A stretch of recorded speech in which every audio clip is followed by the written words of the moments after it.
If you are tired of your puppy biting the out of you and your kids, causing you to bleed, your kids to scream and cry, and you prefer to have a puppy snuggle you on the couch like this, calmly without shredding up your hands and your clothes, we are going to show you 3 proven techniques that absolutely work, none of the fluff, none of the BS, and all that other crap that doesn't work.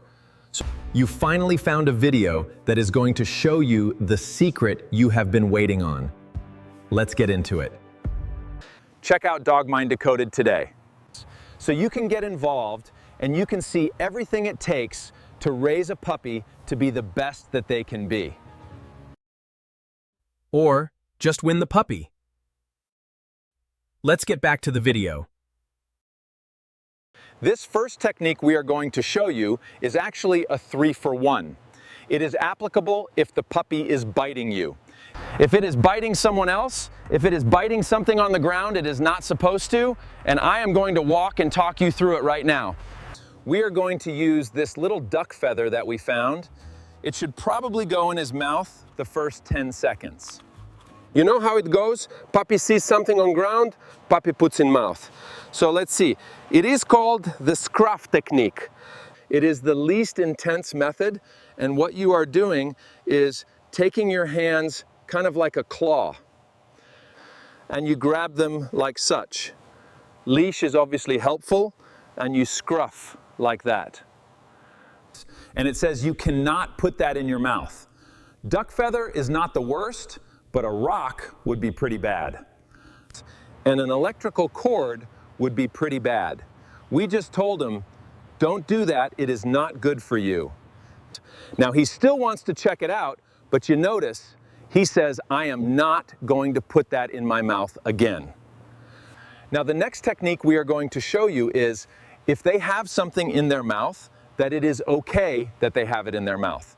Maybe a toy, but it is like playtime is over, that I need to get that from you, and you don't want to create conflict. Just take this flat collar that is on him, or our martingale flat collar, any collar will do, and you just lift up, and he is going to get very possessive. This isn't telling him he is a bad dog, this actually makes him bite harder in a sense. So don't use this to teach a puppy from stop biting you, it just makes him bite it harder. See, he still wants it. In fact, he can have it again. He is a good boy. So you see how the 2 techniques are very different. One says, don't bite that again. The other one says, we will play more later, my man. And that is exactly why we use it with our police dogs. But this is a good little method should they get something in their mouth that you want to maybe see what the hell it is. Or get it out pretty quickly without causing any harm. Now, does it ever teach them to stop biting that? Hell no. It actually teaches them to bite it more, whereas the first technique, the scruff, highly effective with puppies 8, 9, 10 weeks old. Now stay tuned, as we are just getting started. As the puppies get bigger and stronger, have a harder temperament. You are going to need to start deploying even more serious techniques that will work better than the scruff. All right, one more thing before we go. I know a lot of you are going to do it soft because you are afraid that the puppy is going to hate you. They are going to get scared, you are going to hurt them. I literally just did that correction of the scruff not even 5 minutes ago. And he and I are still hanging out, we are best buddies. They don't associate the correction with you if you do it right. If the timing is correct, if you don't put a lot of verbals on it, you don't have to say anything.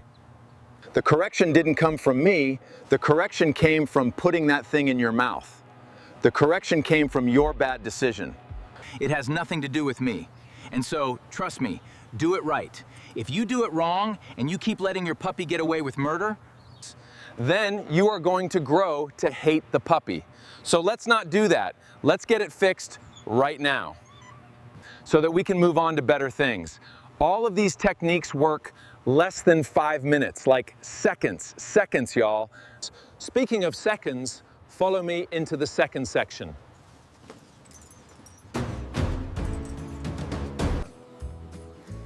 All right, this is gonna be one of my most favorite ones. It works just incredibly well. And I can't wait to use it because he is just chewing on me. So I wanna show you, this puppy is actually biting the. All right, it hurts, and we are just going to go ahead and fix it, and then I will tell you what we did to fix it. It is called popping the grape. You see these little dimples here? Homeboy is biting me pretty bad. Now he might bite me one more time, and we will just deploy the technique one more time. This technique is so powerful, you only need to use it about 2 or 3 times, and then you are done for life. All right, so the technique is, he is biting so much softer now, but still, we are gonna fix it. I will just wait till he kind of builds up his ambition again. And if you think about having like a really ripe grape in your hand, you know, like a firm one, and you pop it. That is kind of the technique we are talking about, but first, we will experiment on ourselves. I want you to open your mouth when you can do it with me now. Open, Take your thumb or your forefinger, push your cheek in, and then push up on your molars, specifically the ridge of your molars, all right?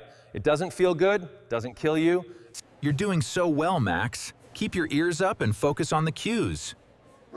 That's a good boy. Woof. We are forcing them, in a sense, to bite themselves, and we just amplify it. This is a wonderful technique for puppies around 12 to 16 weeks of age before their adult teeth come in. Can you do it with adult teeth? Yes, but you got to do it so much harder because you lack that little pointy. The same thing that is tearing up your arms and your hands and your clothes, that same thing is exactly what we are going to be poking right into their gums. Welcome. Today, we're discussing the basics of dog training with Max. He's a quick learner, and consistency is key.